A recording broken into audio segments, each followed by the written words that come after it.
ദൈവവചനത്തിൽ നിന്നാണ് വിശ്വാസവും വിശുദ്ധ ജീവിതവും മാന്യമായ പെരുമാറ്റങ്ങളെല്ലാം ഉണ്ടാകുന്നത്. ബൈബിളിൽ കാണുന്ന സാക്ഷികളുടെ ഇത്ര വലിയ സമൂഹം അവർ നമുക്ക് ചുറ്റുമുണ്ടെന്നാണ് എബ്രായ ലേഖനം 11-ാം അധ്യായത്തിൽ പറയുന്നത്. അവരെ നമ്മൾ പഠിക്കുമ്പോൾ അവരുടെ നല്ല വ്യക്തിത്വങ്ങൾ എല്ലാം നമുക്ക് കാണാം. ഉദാഹരണത്തിന് അബ്രഹാമിൻ്റെ വീട്ടിലേക്ക് 3 അതിഥികളെ സ്വീകരിക്കുന്നതൊക്കെ, മമ്രയുടെ തോപ്പിലിരിക്കുന്ന അബ്രഹാം ചെയ്യുന്നതൊക്കെ നമ്മൾ വായിക്കുന്നു ഉൽപ്പത്തി പുസ്തകത്തിൽ. അതെല്ലാം കാണുമ്പോൾ നമുക്കൊരു കാര്യം മനസ്സിലാകും. ഒരു കുടുംബം എങ്ങനെ കൊണ്ടുപോകണം, എങ്ങനെ മറ്റുള്ളവരോട് പെരുമാറണം, മറ്റുള്ളവരെ എങ്ങനെ സൽക്കരിക്കണം, ഇതൊക്കെ ബൈബിളിൽ നിന്ന് വിശ്വാസ വീരന്മാരിലൂടെ നമുക്ക് പഠിക്കാനുണ്ട്. ഓരോ വ്യക്തികളെ നല്ല പെരുമാറ്റങ്ങളെ നമുക്കെടുക്കാം. അബ്രഹാമും സാറയും ദൂതന്മാരെ അറിയാതെ സൽക്കരിച്ചതും അവരുടെ ആ പെരുമാറ്റം, അതിഥി സൽക്കാരം, നിലത്തോളം കുനിഞ്ഞ് കാല് കഴുകുവാനും അവരെ ശുശ്രൂഷിക്കാനും എല്ലാ കാര്യത്തിലും അവർ വളരെയധികം താല്പര്യം കാണിച്ചു. അവരവർക്ക് ഏറ്റവും നല്ല വിരുന്നൊരുക്കി. അതുകൊണ്ട് എന്ത് പറ്റി? ദൈവത്തിൻ്റെ ദൂതന്മാരെ അറിയാതെ സൽക്കരിച്ചത് കൊണ്ട് അവരുടെ വാഗ്ദത്തങ്ങൾക്ക് നിവർത്തിയുണ്ടായി. കർത്താവിൻ്റെ നാമത്തിൽ വരുന്ന ഓരോ വ്യക്തികളെ നമ്മൾ ബഹുമാനിക്കുന്നതും അംഗീകരിക്കുന്നതൊക്കെയാണ് കർത്താവിനെ നമ്മൾ ശുശ്രൂഷിക്കുന്നതിന് കർത്താവ് വെച്ചിരിക്കുന്ന കുറേ കാര്യങ്ങൾ. കർത്താവിന് നേരിട്ട് ഒരു ഗ്ലാസ് ചായ കൊടുക്കാൻ പറ്റില്ല, കർത്താവിന് ഒരു നേരത്തെ ഊണ് കൊടുക്കാൻ പറ്റില്ല. എന്നാൽ കർത്താവിൻ്റെ നാമത്തിൽ വരുന്നവരെ നമ്മൾ ശുശ്രൂഷിച്ചാൽ മതി. നല്ല പെരുമാറ്റങ്ങൾ, ബഹുമാനം, ഇതെല്ലാം ബൈബിൾ നമുക്ക് തരുന്ന നല്ല സംസ്കാരമാണ്. നമ്മൾ നമ്മുടെ നാടിൻ്റെ സംസ്കാരമോ യൂറോപ്യൻ സംസ്കാരമോ ഒന്നുമല്ല നമ്മൾ എടുക്കേണ്ടത്. ബൈബിളിൽ വിശുദ്ധന്മാരുടെ സംസ്കാരം വേദപുസ്തകത്തിൽ നമുക്ക് കാണാൻ കഴിയും. ദൈവത്തിൽ വിശ്വസിച്ചിരുന്നവരുടെ നല്ല പെരുമാറ്റങ്ങൾ, അവരുടെ ജീവിത ശൈലികൾ നമുക്ക് മാതൃകയായിട്ട് എടുക്കാൻ കഴിയും. മാത്രമല്ല, ആരുടെയും മാതൃക എടുത്താലും വിശ്വാസത്തിൻ്റെ നായകനും പൂർത്തി വരുത്തുന്ന യേശുവിനെ നോക്കിയിട്ട് അതിനോട് അവരും യോജിക്കുന്നുണ്ടോ എന്ന് നമ്മൾ പല കാര്യങ്ങളെയും വിവേചിക്കണം. വിവേചനം എന്ന് പറയുന്നത് ഒരു സ്കെയിലാണ്. ഒരു സ്കെയിൽ വെച്ചാണ് എല്ലാം അളന്നു നോക്കുന്നത്. യേശുവാണ് നമ്മുടെ സ്കെയിൽ. യേശുവിൻ്റെ ആ ഉപദേശത്തിലും വ്യക്തിത്വത്തിലും ആ നല്ല ജീവിത ശൈലിയിലും വെച്ച് മറ്റുള്ളവരെ നമ്മളൊന്ന് അളന്നു നോക്കുമ്പോൾ ആരെ കൂടുതൽ അടുപ്പിക്കണം, ആരെ ഉപദേശിക്കണം, ആർക്ക് വേണ്ടി പ്രാർത്ഥിക്കണം, ആരെ അകറ്റി നിർത്തണം, ആരെ വിട്ട് ഓടണം, എല്ലാം യേശു എന്ന ആ അളവുകോലിൽ നിന്നാണ് നമുക്ക് കിട്ടുന്നത്. ദൈവവചനം, യേശു എന്ന് പറഞ്ഞ വചനം ദൈവമാണ്. ബൈബിളിൽ നിന്ന് കിട്ടുന്ന അറിവാണ് ഈ ലോകത്തിലെ ജീവിതത്തിൽ നമ്മെ മറ്റുള്ളവരിൽ നിന്ന് വ്യത്യസ്തരാക്കുന്നത്. അതുകൊണ്ട് വളരെ ആർത്തിയോടെ, വളരെ ആഗ്രഹത്തോടെ വേദപുസ്തകം വായിക്കുക, വേദപുസ്തകത്തിൽ തന്നെ ഉറ്റിരിക്കുക. അത് നമ്മുടെ അഭിവൃദ്ധി പ്രസിദ്ധമാകാൻ കാരണമാകും. ദൈവം നമ്മെ വിശാലപ്പെടുത്തും. ദൈവവചനത്തിൽ നിറഞ്ഞു നിൽക്കുമ്പോഴാണ് നമ്മുടെ പ്രാർത്ഥന ജീവിതമൊക്കെ വളരെ ശക്തിയുള്ളതും നമ്മുടെ ജ്ഞാനം പൂർണ്ണതയിലെത്തുന്നതും വേദപുസ്തക ധ്യാനത്തിലൂടെയാണ്. അതിനുള്ള കൃപ എല്ലാവർക്കും യേശു തരട്ടെ. പാടി യേശുവിനെ നമുക്ക് ഒരുമിച്ച് ആരാധിക്കാം. വാക്ക് തന്നവനെ, എന്നും സത്യമായവനെ, നീ വാക്ക് മാറാത്തവൻ, നീ വാക്ക് മാറാത്തവൻ. വാക്ക് തന്നവനെ, എന്നും സത്യമായവനെ, നീ വാക്കു മാറാത്തവൻ, നീ വാക്കു മാറാത്തവൻ. കാലങ്ങൾ മാറുമേ, ഈ ഭൂമിയും മാറുമേ, മനുഷ്യരും മാറുമേ, നീയോ എന്നും മാറാത്തവൻ. കാലങ്ങൾ മാറുമേ, ഈ ഭൂമി മനുഷ്യരും മാറുമേ, നീയോ എന്നും മാറാത്തവൻ. വാക്ക് തന്നവനെ, എന്നും സത്യമായവനെ, നീ വാക്കു മാറാത്തവൻ, നീ വാക്കു മാറാത്തവൻ. വാക്കു തന്നവനെ, എന്നും സത്യമായവനെ, നീ വാക്കു മാറാത്തവൻ, നീ വാക്കു മാറാത്തവൻ. കാലങ്ങൾ മാറുമേ, ഈ ഭൂമിയും മാറുമേ, മനുഷ്യരും മാറുമേ, നീയോ എന്നും മാറാത്തവൻ. കാലങ്ങൾ മാറുമേ, ഈ ഭൂമിയും മാറുമേ, മനുഷ്യരും മാറുമേ, നീയോ എന്നും മാറാത്തവൻ. കാലങ്ങൾ മാറുമേ, ഈ ഭൂമിയും മാറുമേ, മനുഷ്യരും മാറുമേ, നീയോ എന്നും മാറാത്തവൻ. സാഹചര്യങ്ങൾ മാറും, മനുഷ്യർ മാറും, അവസ്ഥകൾ മാറും, ഇന്ന് കാണുന്ന എല്ലാം മാറും. പക്ഷെ ഒരിക്കലും മാറാത്തവൻ യേശു മാത്രം. ഒരിക്കലും മാറാത്തത് യേശുവിൻ്റെ വചനം. ചേർന്ന് പാടാമോ? കാലങ്ങൾ മാറുമേ, ഈ ഭൂമിയും മാറുമേ, മനുഷ്യരും മാറുമേ, നീയോ എന്നും മാറാത്തവൻ. കാലങ്ങൾ മാറുമേ, ഈ ഭൂമിയും മാറുമേ, മനുഷ്യരും മാറുമേ, നീയോ എന്നും മാറാത്തവൻ.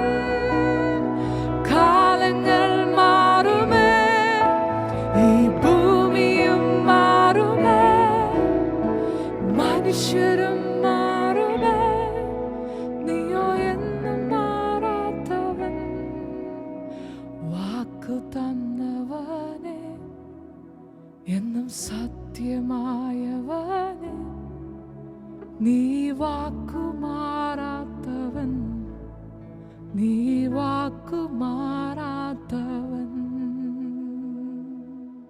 യോഹന്നാന്റെ സുവിശേഷം 7-ാം അധ്യായത്തിൽ യേശു പെരുന്നാളിന് പോയപ്പോൾ ഉണ്ടായ ചില കാര്യങ്ങളാണ് അവിടെ സംസാര വിഷയം നമ്മൾ കാണുന്നത്. 7:14 പെരുന്നാൾ പാതി കഴിഞ്ഞ ശേഷം യേശു ദേവാലയത്തിൽ ചെന്ന് ഉപദേശിച്ചു. തുടക്കത്തിൽ സഹോദരന്മാർ പോയി, യേശു പോയില്ല. എന്നാൽ ദൈവത്തിൻ്റെ സമയമായപ്പോൾ യേശു ദേവാലയത്തിലേക്ക് പോയി. എവിടെ? നമ്മൾ ആ അധ്യായം തുടങ്ങിയപ്പോൾ കണ്ടു. എന്താണ്?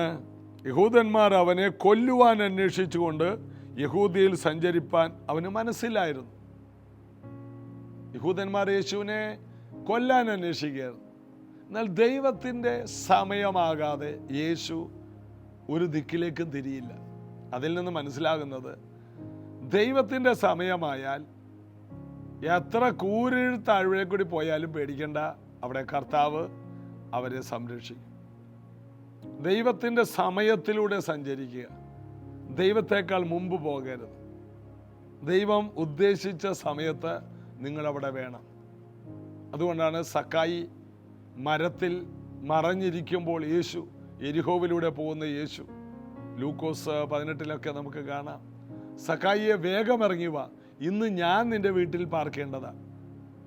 യേശുവിൻ്റെ ടൈമിംഗ് ആണ് ഈ പറഞ്ഞത്. എല്ലാം ടൈമിംഗ് ആണ്.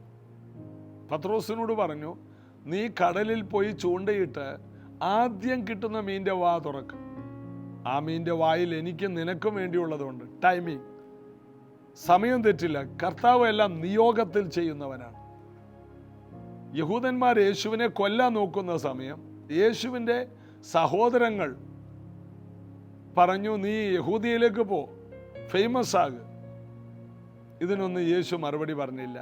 എൻ്റെ സമയം വന്നിട്ടില്ലെന്ന് പറഞ്ഞു. എന്നാൽ കർത്താവിൻ്റെ സമയം വന്നു. അപ്പോൾ പെരുന്നാൾ പകുതി കഴിഞ്ഞു. യേശു ദേവാലയത്തിൽ ചെന്നു, അവിടെ ഉപദേശിച്ചു. ആര് കൊല്ലാൻ നോക്കിയാലും ഏത് ദുഷ്ടന്മാരുടെ നടുവിലും യേശുവിന് നിൽക്കാൻ കഴിയും, സമയം കറക്റ്റ് ആണെങ്കിൽ. എലീശ എന്ന പ്രവാചകനെ ചുറ്റി ശമരിയ സൈന്യം ഒരു മല നിറച്ചു വന്നു. എലീശയ്ക്ക് പേടിയില്ല, കാരണം ദൈവത്തിൻ്റെ ശരിയായ സമയത്തിൽ സഞ്ചരിക്കുന്ന ഒരാളെയും തകർക്കുവാൻ ആർക്കും കഴിയില്ല. അപ്പോൾ സമയമെന്നുള്ളത്, ദൈവത്തിൻ്റെ സമയമെന്നുള്ളത്, മനുഷ്യൻ്റെ സമയമല്ല, ദൈവത്തിൻ്റെ സമയമെന്നുള്ളത് പരമപ്രധാനമാണ്. ആ തക്ക സമയത്ത് നമ്മെ ശരിയായ ദിശയിലേക്ക് കൊണ്ടുപോകുന്ന പിതാവിൻ്റെ കൈക്കീഴെ നമ്മൾ ഇരിക്കണം. സമയമായാൽ പിന്നെ കാര്യങ്ങൾ അത്ഭുതമായിരിക്കും. അതുകൊണ്ട് യോഹന്നാൻ 17 പിതാവേ, നാഴിക വന്നിരിക്കുന്നു. യേശുവിൻ്റെ പ്രാർത്ഥനയാണ്, പിതാവേ, മനുഷ്യപുത്രൻ ക്രൂശിക്കപ്പെടാൻ സമയമായി, മഹത്വപ്പെടാൻ സമയമായി, നീ എന്നെ മാനിക്കാൻ സമയമായി, ഈ ഭൂമിയിലേക്ക് അയച്ച ഉദ്ദേശം പൂർത്തിയാകാൻ സമയമായി. അതൊക്കെയാണ് പിതാവേ, നാഴിക വന്നിരിക്കുന്നു. യേശുവിനറിയാം. യേശു പിതാവിനോട് പറയണം, അങ്ങ് ഉദ്ദേശിച്ച സമയമായി, പുത്രനെ മാനിക്കുന്ന സമയമായി. എല്ലാം സമയത്തിൽ ചെയ്യുന്ന കർത്താവ്. അതായത് സമയം തെറ്റില്ല. ഒരു വ്യക്തി ദൈവിക ദർശനത്തിൽ പോയാൽ അത് വരും നിശ്ചയം താമസിക്കില്ല. സമയം ഒട്ടും തെറ്റിപ്പോകില്ല. എല്ലാ കാര്യങ്ങളും ദൈവം പറഞ്ഞതുപോലെ നടക്കും.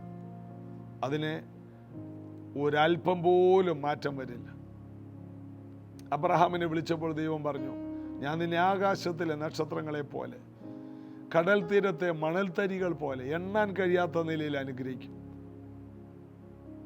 നീയോ നല്ല വാർദ്ധക്യത്തിൽ നീ ഈ ഭൂമിയിൽ നിന്ന് മാറ്റപ്പെടും. എല്ലാ അനുഗ്രഹങ്ങളും അനുഭവിച്ച് നീ ഈ ഭൂമിയിൽ നിന്ന് മാറ്റും. അതുപോലെ തന്നെ സംഭവിച്ചു. ദൈവം അവനോട് അവൻ്റെ ഒടുവിലത്തെ നിമിഷങ്ങൾ വരെ പറഞ്ഞു. അത് അതുപോലെ സംഭവിച്ചു. പറഞ്ഞ വാഗ്ദത്തങ്ങൾ ഇന്നും നിറവേറിക്കൊണ്ടിരിക്കുന്നു. ഓരോ വചനങ്ങൾ കേൾക്കുമ്പോൾ കർത്താവിൻ്റെ മക്കളെ അറിയണം, വിളിച്ചത് കർത്താവാണെങ്കിൽ നിന്റെ കാര്യത്തിൽ ഒരിക്കലും നീ പേടിക്കണ്ട. കർത്താവ് അതെല്ലാം അത്ഭുതകരമായി നിറവേറ്റും. ശരിയായ സമയത്ത് ശരിയായ സ്ഥലത്ത് നീ എത്തണം.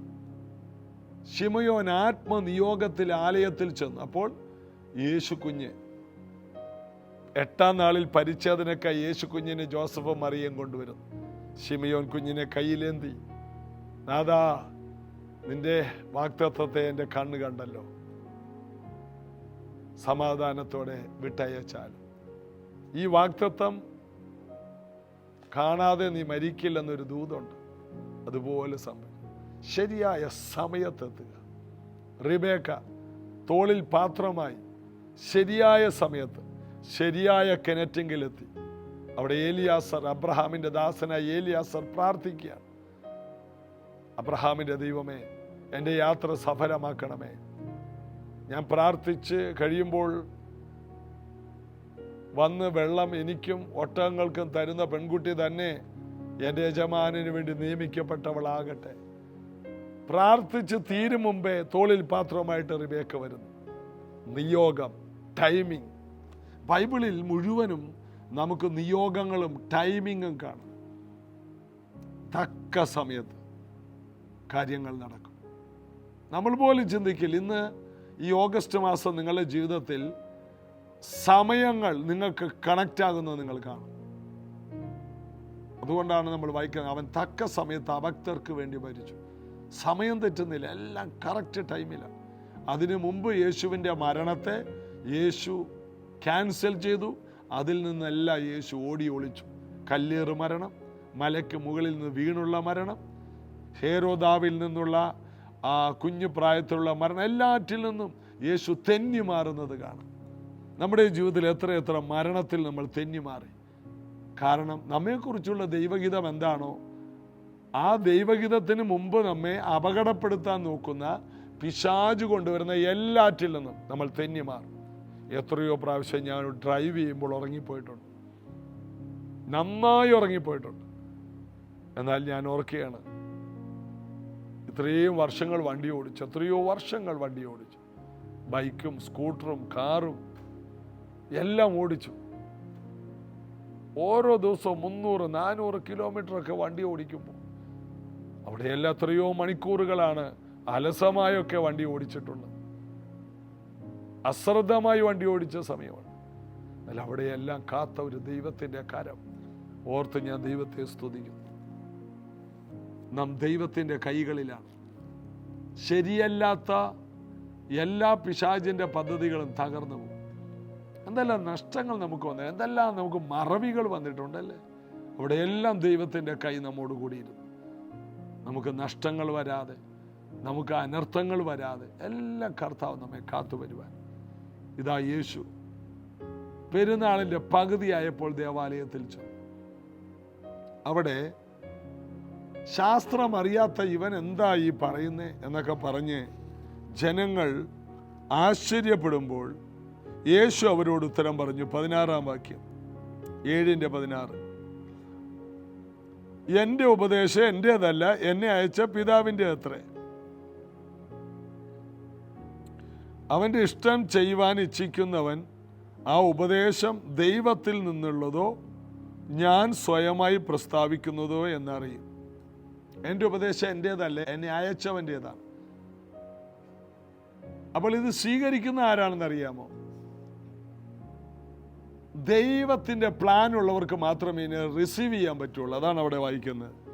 അതായത് അവൻ്റെ ഇഷ്ടം ചെയ്യുവാൻ ഇച്ഛിക്കുന്നവൻ ഈ ഉപദേശം ദൈവത്തിൽ നിന്നുള്ളതോ ഞാൻ സ്വയമായി പ്രസ്താവിക്കുന്നു എന്ന് അറിയും. യേശുവിൻ്റെ ഉപദേശം ദൈവത്തിൽ നിന്ന് അറിയണമെങ്കിൽ ദൈവത്തിൻ്റെ പ്ലാനിലുള്ളവരായിരിക്കണം. അല്ലെങ്കിൽ പറയുമോ അവൻ സ്വയമായിട്ട് പറയുന്നതാണ് ഞാൻ ദൈവപുത്രനാണെന്നൊക്കെ. അല്ല, അത് പിതാവിൽ നിന്നാണ്. യേശു പറയാണ്, ഞാൻ എന്തെല്ലാം പറഞ്ഞിട്ടുണ്ടോ അത് മുഴുവനും എൻ്റെ പിതാവിൽ നിന്ന് കണ്ടതും എൻ്റെ പിതാവിൽ നിന്ന് കേട്ടതുമാണ്. ആ ഒരു അനുഭവം നമുക്ക് ഈ ദിവസങ്ങളിൽ പ്രാപിക്കണം. മുഴുവനും പിതാവിൽ നിന്ന് കാണുക, മുഴുവനും പിതാവിൽ നിന്ന് കേൾക്കുക.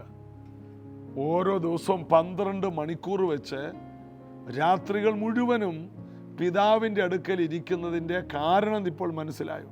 കേൾക്കാൻ വേണ്ടി ഇരിക്കുകയാണ്. ദൈവ ശബ്ദം കേൾക്കാൻ വേണ്ടി, ദൈവത്തിൽ നിന്ന് കാര്യങ്ങൾ മനസ്സിലാക്കാൻ. അതുകൊണ്ട് യേശുവിന് ആരെയും പേടിയില്ല. കാരണം ഞാൻ എൻ്റെ പ്രോഗ്രാമിലല്ല, ഞാൻ എൻ്റെ പിതാവിൻ്റെ പ്രോഗ്രാമിലാണ്. ഇന്നത് കേൾക്കുന്ന ദൈവമക്കളായ നമ്മൾ ഓരോരുത്തരും അറിയണം, നാം നമ്മുടെ പ്രോഗ്രാമിൽ നിന്ന് മുഴുവനും തെന്നി മാറി കർത്താവിൻ്റെ പ്രോഗ്രാമിലേക്ക് വന്നു കഴിഞ്ഞാൽ നാം പിന്നീട് വലിയ അനുഗ്രഹത്തിലേക്ക് കാലെടുത്ത് വയ്ക്കും. ഹാനോക്ക് മെഥൂശലഹിനെ ജനിപ്പിച്ച ശേഷം, അത് 65-ാമത്തെ വയസ്സിൽ 300 വർഷം ദൈവത്തിൻ്റെ കൂടെ നടന്നു. പുത്രന്മാരെ ജനിപ്പിച്ചു. അതിൻ്റെ അർത്ഥം അവൻ്റെ കുടുംബം, അവൻ്റെ കുഞ്ഞുങ്ങൾ, കൊച്ചുമക്കൾ എല്ലാം അവൻ്റെ കൂടെയുണ്ട്. ഒരു വലിയ ഫാമിലി. ദൈവഹിതത്തിൽ നടന്നപ്പോൾ അവൻ വളർന്നു, അവൻ പന്തലിച്ചു. ഉൽപ്പത്തി പുസ്തകം 5-ാം അധ്യായത്തിൽ ഏറ്റവും പ്രായം ഭൂമിയിൽ കുറഞ്ഞവൻ ഹാനോക്കാണ്. എന്നാൽ ബൈബിളിൽ ഏറ്റവും കൂടുതൽ സ്വർഗത്തിൽ പ്രായമുള്ള വ്യക്തികളിൽ ഒന്നായി നമുക്ക് ഹാനോക്കിനെ കാണാം. നീണ്ട എത്രയോ വർഷം, ഒരു 5000-ത്തിലധികം വർഷമായി ഹാനോക്ക് ഇപ്പോൾ സ്വർഗത്തിലാണ്. ദൈവാക്കിയ ഏതോ ഒരു പറുദീസയിലാണ്. ഏലിയാവ് അവിടെയുണ്ട്. അതിനുശേഷം ഏലിയാവ് ചെന്ന്, എനിക്ക് തോന്നുന്നു ഹാനോക്കിനൊരു കൂട്ടിനായിരിക്കും ഏലിയാവിനെയും വിട്ടത്. ദൈവത്തിൻ്റെ പ്ലാനുകൾ, ദൈവത്തിൻ്റെ വഴിയിൽ നടക്കുന്ന ഒരു വ്യക്തിയെ ദൈവം ആദരിക്കുന്നതാണ് ഏലിയാവിൻ്റെ ഹാനോക്കിൻ്റെ ചരിത്രത്തിൽ നിന്ന് കാണുന്നത്. ദൈവത്തിൽ നിന്ന് കേട്ടവർ, ദൈവത്തിൻ്റെ കൂടെ നടന്നവർ, ഇവർ രണ്ടുപേരും പ്രവാചകന്മാരായിരുന്നു. ഹാനോക്ക് കർത്താവിൻ്റെ 1ഉം 2ഉം വരവ് പ്രവചിച്ചു. ഏലിയാവും ദൈവത്തിൻ്റെ വലിയ പ്രവാചകനായിരുന്നു. ജനങ്ങളെ മുഴുവനും ദൈവത്തിലേക്ക് തിരിക്കുവാൻ വളരെ തീഷ്ണതയുള്ളവനായിരുന്നു, തീയുള്ളവനായിരുന്നു, പ്രാർത്ഥന വീരനായിരുന്നു. ഇവരെല്ലാം ദൈവത്തോടുകൂടെ മാത്രം സഞ്ചരിച്ചവരാണ്. ഈ കാലയളവിൽ ദൈവത്തോടുകൂടെ നടക്കുന്ന വ്യക്തികളെ ദൈവം കൂടുതൽ കൃപ കൊണ്ടും അഭിഷേകം കൊണ്ടും നിറയ്ക്കും. അതെ, ഈ ദൈവവചനങ്ങൾ ദിവസവും കേൾക്കുന്ന നിങ്ങളിൽ, താല്പര്യത്തോടെ കേൾക്കുന്ന നിങ്ങളിൽ ഇത് സംഭവിക്കുമെന്ന് എൻ്റെ ആത്മാവിൽ ഞാൻ അറിയുന്നു. ഇത് കേൾക്കുന്നവർ സാധാരണ വ്യക്തികളല്ല. നിങ്ങളിൽ എന്തോ ഒരു വലിയ തിരിവ് നടക്കാൻ പോകുന്നു എന്ന് എനിക്ക് ആത്മാവിൽ അറിയാം. അതായത് ദൈവത്തിൽ നിന്ന് വന്ന ഉപദേശമാണോ എന്ന് എങ്ങനെ അറിയാം? ദൈവം തിരഞ്ഞെടുത്തവരാണെങ്കിൽ അത് അറിയാൻ പറ്റും. നമ്മുടെ മേൽ വിളിയും തിരഞ്ഞെടുപ്പും ഉണ്ടോ എങ്കിൽ ഉറപ്പാണ് യേശു പറഞ്ഞതിനെ ഒന്നും വിമർശിക്കില്ല. ചിലർ പറയും, ഞാൻ ആ അത്ഭുതം വിശ്വസിക്കുന്നില്ല, പ്രാർത്ഥിക്കുമ്പോൾ പുറകോട്ട് വീഴുന്നു, ഞാനത് അംഗീകരിക്കുന്നില്ല, അത് മുമ്പോട്ടേ വീഴാൻ പാടുള്ളൂ. ആര് പറഞ്ഞു? മുമ്പോട്ടോ പുറകോട്ടോ സൈഡിലോട്ടോ എങ്ങോട്ടെങ്കിലും വീഴട്ടെ, മുകളിലോട്ട് പൊങ്ങിപ്പോകട്ടെ, കവണ്ണ് വീഴട്ടെ. ഏതായാലും ദൈവത്തിൽ നിന്നാണെങ്കിൽ നമുക്കറിയാൻ പറ്റും. അതാണ് അവിടെ വായിക്കുന്ന വാക്യം. ഒന്നുകൂടി ഞാൻ വായിക്കാം. യേശു അവരോട് ഉത്തരം പറഞ്ഞത്, എൻ്റെ ഉപദേശം എൻ്റേതല്ല, എന്നെ അയച്ചവൻ്റേതത്രേ. അവൻ്റെ ഇഷ്ടം ചെയ്യുവാൻ ഇച്ഛിക്കുന്നവൻ ഈ ഉപദേശം ദൈവത്തിൽ നിന്നുള്ളതോ ഞാൻ സ്വയമായി പ്രസ്താവിക്കുന്നതോ എന്നറിയും. അതാണ് അതിൻ്റെ കാരണം. ദൈവത്തിൻ്റെ ഇഷ്ടം ചെയ്യാൻ ആഗ്രഹിക്കുന്നവൻ, ദൈവത്തിൻ്റെ ഇഷ്ടം ചെയ്യാൻ ആഗ്രഹിക്കുന്നവൻ ദൈവം ആകർഷിച്ചു കൊണ്ടുവന്നവൻ. അവൻ വിമർശിക്കില്ല. യേശുവിൻ്റെ ഒരു ശുശ്രൂഷയും വിമർശിക്കുകയില്ല. ഈ നാളുകളിൽ വിമർശിക്കുന്നവരെ ഓർക്കുമ്പോൾ എനിക്ക് പേടിയാണ്. കാരണം ദൈവം കൂട്ടിവരുത്തിയ ഒരു വ്യക്തിക്ക് ഒരഭിഷിക്തനെ വിമർശിക്കാൻ പറ്റില്ല. അഥവാ ഒരാൾ തെറ്റാണ് ചെയ്യുന്നതെങ്കിലും ആ വ്യക്തിയെക്കുറിച്ച് പരസ്യമായി അവഹേളിക്കാതെ ആ വ്യക്തിയെ രഹസ്യമായി വിളിച്ച് ആ വ്യക്തിക്ക് അതിൻ്റെ ഉപദേശം കൊടുക്കും. പരസ്യമായി അനാവശ്യമായി ആക്ഷേപിക്കുന്നവർക്ക് ഒത്തിരി വ്യൂസ് ഉണ്ടാകും, അവർക്ക് ഒത്തിരി ലൈക്കും ഉണ്ടാകും എന്ന് കരുതി ദൈവം ലൈക്ക് ചെയ്യണമെന്നില്ല, പരിശുദ്ധാത്മാവ് ലൈക്ക് ചെയ്യണമെന്നില്ല. അതുകൊണ്ട് ഈ രീതിയിലൊന്നും ദൈവഹിതം തിരിച്ചറിയാൻ കഴിയില്ല. ദൈവഹിതം എങ്ങനെ അറിയാം? ദൈവം തിരഞ്ഞെടുത്തവനായിരിക്കണം, ദൈവം വിളിച്ച് വേർതിരിച്ചവനായിരിക്കണം. അങ്ങനെയുള്ളവർ യേശുവിൽ നിന്നുള്ളത് മുഴുവനും ഒരു സംശയവുമില്ലാതെ സ്വീകരിക്കും. പിതാവ് അയച്ചിട്ട് വന്ന ദൈവപുത്രനാണ് അങ്ങ്. നിക്കോദിമോസ് പറഞ്ഞതുപോലെ, നീ ദൈവം അയച്ചിട്ട് വന്നവനാണ്, അല്ലെങ്കിൽ ഈ വിടുതലുകളൊന്നും നടക്കില്ല. അതുകൊണ്ട് നിക്കോദിമോസ് ഒരു രഹസ്യ ശിഷ്യനായി മാറി. ഇതുപോലെ പരസ്യ ശിഷ്യനാണോ രഹസ്യ ശിഷ്യനാണോ ഇതൊന്നും വിഷയമല്ല, അത് ദൈവമാണ് തീരുമാനിക്കുന്നത്. ദൈവത്തിൻ്റെ പുത്രനായ യേശു ക്രിസ്തുവിൻ്റെ എല്ലാ ശുശ്രൂഷകളെയും, എല്ലാ അത്ഭുതങ്ങളെയും, യേശു ഇന്ന് ചെയ്യുന്ന കാര്യം ബൈബിളിൽ ചെയ്തത് മാത്രമല്ല ഇന്ന് ചെയ്യുന്നതിനെയും വിശ്വസിക്കാൻ ദൈവത്തിലുള്ള ജ്ഞാനം ആർക്കുണ്ടാകും? ദൈവം തിരഞ്ഞെടുത്ത വ്യക്തി അത് സ്വീകരിക്കും, അല്ലാത്തവർ അത് വിമർശിക്കും. അതുകൊണ്ടൊരു വിമർശനാത്മകമായ ഒരനുഭവം നിങ്ങളിൽ ഉണ്ടാകല്ലേ എന്ന് ഞാൻ പ്രാർത്ഥിക്കും. നമുക്ക് ചേർന്ന് പ്രാർത്ഥിക്കാം. യേശുവിൻ്റെ നാമത്തിൽ ഇത് കേൾക്കുന്ന ഓരോ പ്രിയപ്പെട്ടവരുടെ ജീവിതത്തിൽ അസാധാരണമായ ജ്ഞാനമുണ്ടാകട്ടെ. യേശു ക്രിസ്തുവിലൂടെ വെളിപ്പെടുന്ന എല്ലാ ശുശ്രൂഷകളെയും ഹൃദയവും മനസ്സും തുറന്ന് സ്വീകരിച്ച് അനുഗ്രഹിക്കപ്പെടാൻ, ദൈവഹിതം തിരിച്ചറിയാൻ ഈ മക്കൾക്ക് ഞങ്ങൾക്കും കൃപയുണ്ടാകണം. ഞങ്ങളങ്ങിൽ ചാരുന്നു. സകലത് ശോധന ചെയ്ത് നല്ലത് മുറുകെ പിടിക്കുന്ന ഒരു പ്രത്യേക സ്വഭാവം, വ്യക്തിത്വം, ജ്ഞാനം, വിവേകം ഞങ്ങൾക്ക് തരണേ. രോഗികൾ സൗഖ്യമാകട്ടെ, ബന്ധനങ്ങൾ അഴിയട്ടെ, എല്ലാ അസ്വസ്ഥതകളും മാറട്ടെ, ഡിപ്രഷനുകൾ മാറട്ടെ. സമാധാനത്തിൻ്റെ ദൈവത്തിൻ്റെ ശക്തി അവർ അനുഭവിക്കും. യേശുവിൻ നാമത്തിൽ ആമേൻ. കർത്താവിൻ്റെ കൃപ കൊണ്ട് നമുക്ക് നിറയാം. നാളെ ഇതേ സമയത്ത് കാണാം. യേശു നിങ്ങളെ അനുഗ്രഹിക്കട്ടെ.